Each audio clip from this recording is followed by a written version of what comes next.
Tinsel's Quest, a Christmas story by Amanda Grace Thurber, abridged by Benjamin N. Thurber, read by Black Fedora, and illustrated by Chelsea Cisneros.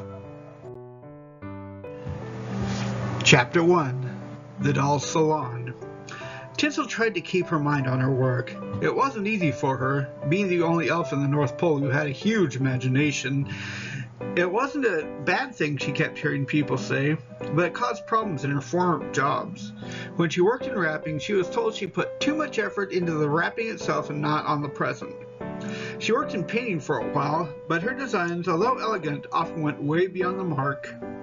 Even her first job in the farm, she couldn't help but try and use a little elf magic to make the produce they created a bit sweeter, a bit bigger, before she was dismissed from there. Which was how she ended up here. She was a young elf, only 263, but she did find happiness working in the salon for the past century. The dolls would come in, looking pretty plain in her opinion, until she painted them cheeks, eyes, and lips using her magic paintbrush to put on the colors she could imagine the dolls with. Then she'd style the hair until the dolls were beautiful. Still, she made some mistakes. She'd curl hair that was supposed to be straight, and sometimes she'd even get the idea to put some paint in the hair to give the dolls some extra pizzazz. But she loved it. She'd try and do better when the head of the salon would tell her she needed to keep her mind on her work and not on making every doll too elegant. Her imagination seemed endless sometimes, and she'd still get carried away. But the salon was where she knew she belonged.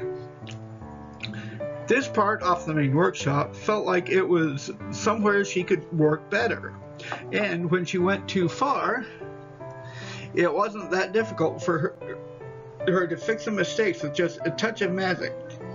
And she tried to do better the next time. It was an elf motto: mistakes are okay if you learn from them.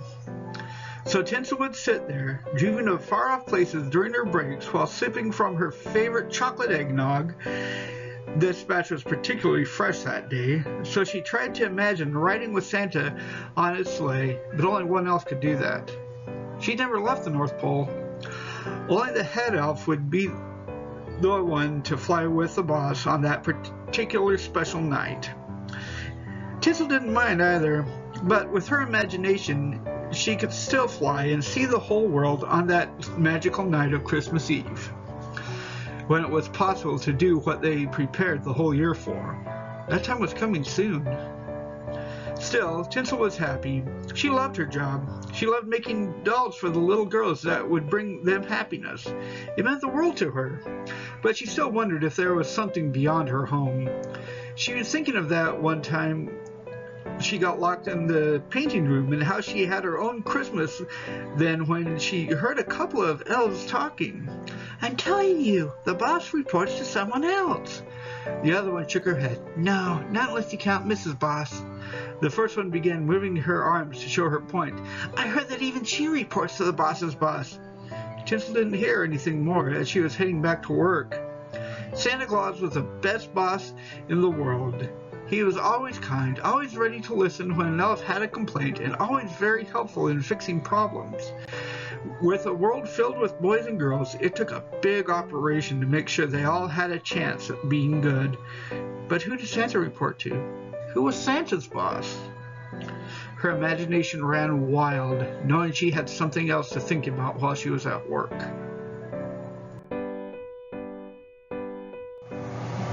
Chapter 2. The Good and the Bad. Somehow, Tinsel made only one mistake the rest of the day. She put too much eye color on one doll. That was easily fixed with just a light touch of magic, and the doll was all ready to go to a little girl who was very good. Tinsel knew she'd have a very happy Christmas when she opened that present, and she knew it. But as she was heading back to her quarters, she thought again about the idea of Santa having a boss. She knew she'd have to talk to someone who had a different form of intelligence. When elves are born, they have an exceptional gift in one of the many departments that existed in the North Pole workshop. Tinsel had imagination which made her perfect for the salon. Her friend Cece, short for Candy Cane, had a keen mind and an eye for detail, which made her perfect for the job of trying to decide if a boy or girl was good or bad. Over the years, the humans invented so many ways to try and make their children behave. They had one funny-looking thing called Elf on the Shelf, but it didn't look anything like any elf she'd ever met. Humans had a funny way of imagining things, both good and bad, but here, in the workshop, it was much more simple than that, and it was where Cece worked. Tinsel grasped the meaning and the idea behind wireless internet, especially since many now use it, but Cece and her fellow elves worked out how to see a child's records of misbehavior from that. It was an update from the previous method, and it worked. They could determine any particular child was good or bad at much greater speed, and the rechecking happened much faster and could be updated at a moment's notice. And the children were put into a stack of names labeled PX, P, C, or K. The first three were the ones that people talked about. The best boys and girls were going into the PX pile, which meant they'd get more than one present from Santa. The P pile were for those that were still okay, but not exactly good, meaning they get one present. The C pile was for those that misbehaved more than the others and would get cold. Nobody ever talked about the K pile, except to say it was for the worst of the worst. Tinsel shivered at her memory of what those names were going to get. Tinsel located Cece's workspace, watching as the figures on her screen moved up and down, watching an image of a little boy playing nicely with his younger sister. Cece didn't look up. "Good afternoon, Tinsel." She never could figure out how Cece always knew when she was behind her, and gave up trying to find out a long time ago. "Cece, who are you working on now?" Cece clicked on a few buttons, and the image increased in size. "Jeremiah Jordan. He always treats his sister nice, but he yells at his mother sometimes, and sometimes he gets caught sneaking snacks and cookies from the snack closet. He always apologizes when he yells, but the cookies are something else." As if she was considering, Cece went quiet before placing a large letter P over the boy's name. "And that was the last for today. He'll be checked again in a little while by somebody else." She turned, and Tinsel couldn't help but smile. Every elf had a uniform that matched where they worked, and all were different. Cece's uniform was clean, with a short hat and clad all in blue. It helped to have it organized that way.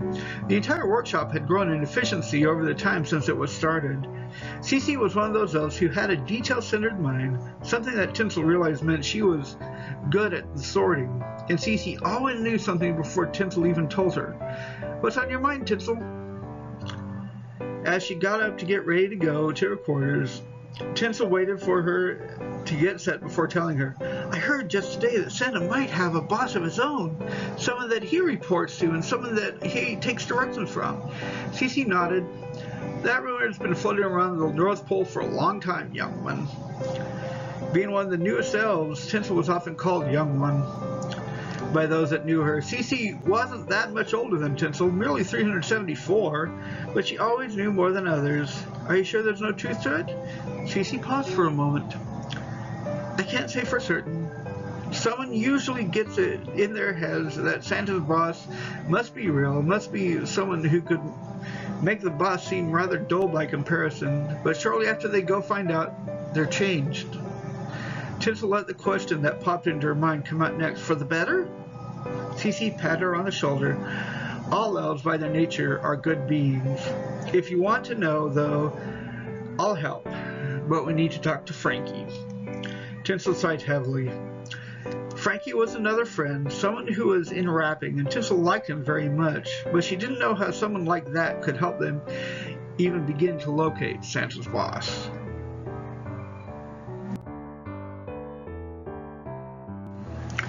Chapter 3, Wrappings in the Center. As Tinsel and Cece went to gift wrapping right off the main center, Tinsel remembered that they all wore sunglasses there, and their hats were a little different. The sunglasses were because the magic was directly from the eyes and very bright, and the hats were something she never really understood. Frankie, short for frankincense, saw them and came over.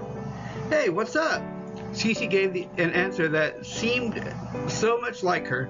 "Tinsel has a question for you." Frankie turned to Tinsel with a bit of a tease in his smile. "What can I help you with, young one?" Tinsel sighed. One of these days she'd get back at Cece if she could find a way to do it without her figuring it out. "I heard something that made me wonder something. I heard that Santa has a boss. I mean, he's the boss here, but he has someone he reports to." Frankie nodded, a look of knowing in his eyes. "Yeah, I heard the same. Follow me." He took them to the central workshop next door. Most of the time, they received a shipment of toys from all over the world. It was the only way to keep these funny humans happy, but the real secret was the workshop as a whole. With a touch of magic, elves could pull a toy out of any container, give it a little extra pizzazz, and put it back in. Sometimes they'd get requests for certain toys that every child must have, and the workshop didn't get enough as humans below wanted to sell them themselves. But it was here, in the center of it all, that magic helped elves with the other presents and loaded them into Santa's sleigh with instructions where they were supposed to go to. Tinsel herself worked on the dolls that came from the workshop and the world at the same time. Elf magic bringing it all there. As she thought about that, she realized the other two had already stopped and were looking at her. She walked on by herself before she saw what had happened. "Oh, sorry." Frankie smiled as she rejoined them. "It's okay, Tinsel. I totally understand." Frankie was about as old as Cece, but he seemed to be like he was remembering what happened there. One elf knows more about what goes on here more than any other. Nearly 1,000 years old, it said this elf was there with Santa at the start, and that nobody can do anything without him knowing. He looked at the other two with a smile. "And he takes care of the reindeer and the farm." Tinsel knew who he meant.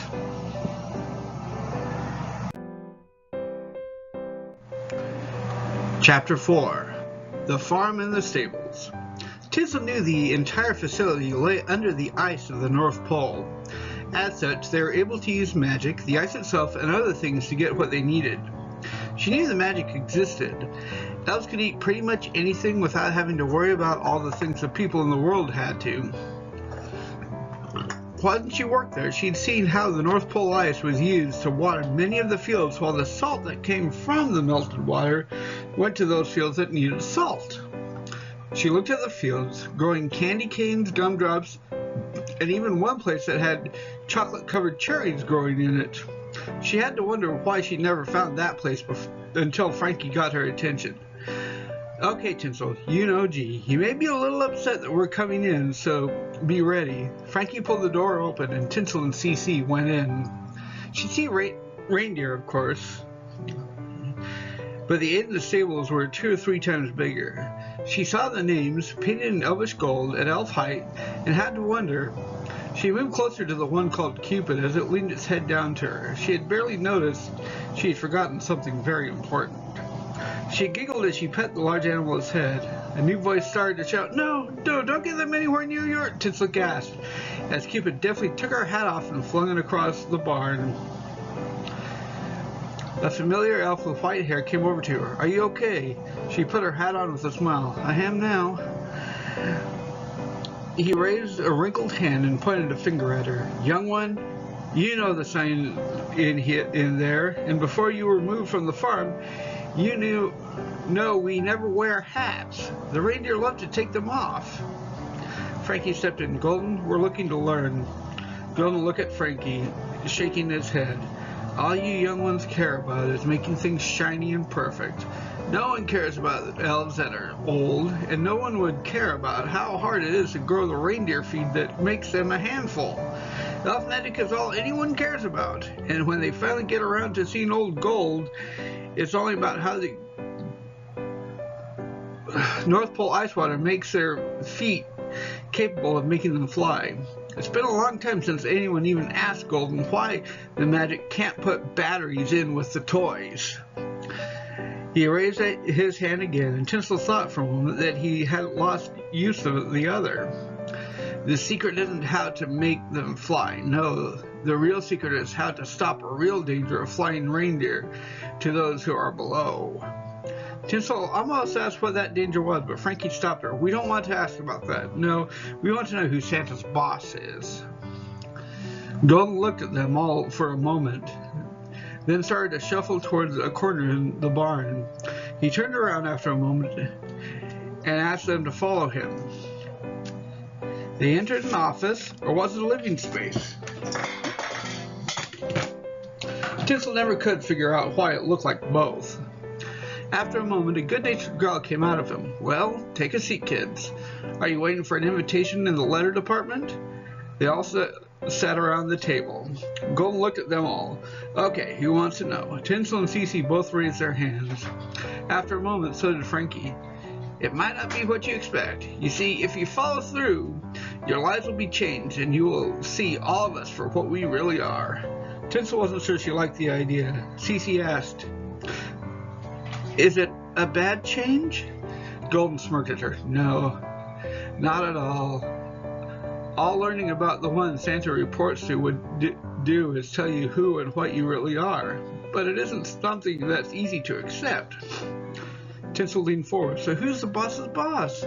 Golden reached across and patted her hand. Young one, I can't tell you. I really don't know myself, but you have an imagination, Tinsel. Why do you think it's something that's not discussed? Tinsel thought for a moment. Magic was a big part of the lives of every elf. She'd seen a lot of it, seen almost every corner of the workshop. She'd asked questions like why the humans below needed batteries. Hold on, that was it. Because there's something far greater than the magic we use?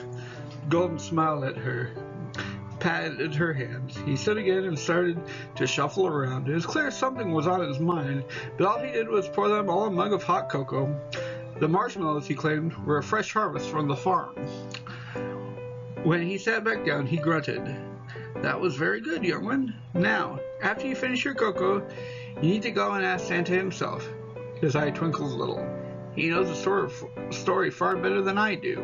At that, Tinsel took a nervous gulp of her cocoa.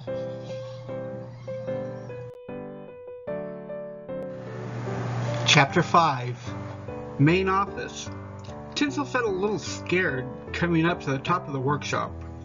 It wasn't that Santa wasn't nice. He was a great boss and could always find time to talk to one of his elves who had a question. It was because she didn't know if Santa would really want to tell. There were so many stories about Santa, many that were funny and some that were very wrong. Still, the closest anyone ever came was that poem about how a dad spotted him on his run and saw him come and fill children's stockings. Cece and Frankie were right behind her, giving her the courage to do what she wanted to do but was also scared to try. She didn't tell them she'd let them know that what Santa said, like they wanted to know. The office door was a bit big for an elf, but another, smaller door was meant for them. She went in. The room was decorated with red and gold, Christmas decorations along the walls. Holly covered another wall, and Tinsel felt better right away. The tree in the other corner, the one that was always there, also helped. The huge desk, huge by elves anyway, and the chair behind it made up the rest of the room. Tinsel knew it was made of wood, but she couldn't tell what kind. Her head barely peeked over the top. Santa's and Gretchen's room was off to the side, so Tinsel tiptoed up to the door. Gretchen would always love to see the elves, and Santa would fix things that magic couldn't. She didn't know if they were in there, but it was late. She knew the side room was more than just a bedroom. It had everything they needed for life outside the workshop. She heard Santa's voice and stopped. Something good came over her as she listened. How much longer can I keep doing this? She thought he was talking to his wife, but it was a different voice. The voice that filled her with something strange but wonderful. Santa, you know why I need you to keep going. Santa sighed. Yes, the world isn't ready. The voice sounded like it was smiling. Once the world can accept the truth, you will not be needed anymore. The voice sounded very much like it wanted Santa to be happy. You ask me this every year. You know what my answer will be. Santa sighed again. Forgive me? The voice laughed, a quiet laugh, and Tinsel felt lighter herself. There's nothing to forgive. Santa finally sounded ready. Thank you. Tinsel couldn't help herself. She knocked on the door, wanting to know who this other person was. In her imagination, she pictured someone who had a great deal of love, someone who would listen, someone to offer help to any who asked. Santa's wonderful face peeked out as he opened it up. Oh, Tinsel, can I help you? Tinsel wasn't surprised that he knew her name. He knew everybody. What she was surprised by was that there was nobody else in the room. I wanted to ask you something. Do you have a boss? Santa's eyes twinkled as he smiled at her. In a way. Give me a moment. Take a seat at the desk and I'll tell you everything. He shut the door to his room as Tinsel looked at the chair across from the main one. She saw it had a small ladder on it, which she climbed up before Santa came back in his iconic suit, a plate of cookies in his hand, and a look that told Tinsel her life was going to change for the better. Chapter 6. The Truth of Santa. Tinsel looked at Santa as he sat across from her and noticed he had a deep thought. Tell me, young one, what do you know about how I began? Tinsel knew that. You started out as a woodcarver who gave toys to the children of your village every Christmas Eve. Santa chuckled a little at that. Yes, that's what one of the stories say. But they don't exactly have it right. He waved a hand over his desk, and by magic a globe appeared. You know why I do it. To reward the good children of the world, and to hope that those that aren't so good have a chance at getting better. Tinsel nodded. Yes, I know. The globe turned, suspended on a magic axis that showed Tinsel every side. What if I were to tell you I work for someone that hopes everyone can do much better in their lives, children and adults alike? Tinsel must have looked confused because Santa chuckled his good-natured laugh when she asked what was on her mind. I thought you were Father Christmas. Santa smiled at her, and Tinsel felt her whole self lighter. Yes, I have had many names over my existence. St. Nicholas, Father Christmas, Kris Kringle, and a whole lot of them. But here's a secret. And at that, he began to tell her every secret that he kept, and tell her all about his boss. When Tinsel left, she knew one part of her quest was over, but that the whole quest itself would never stop. But she did have hope.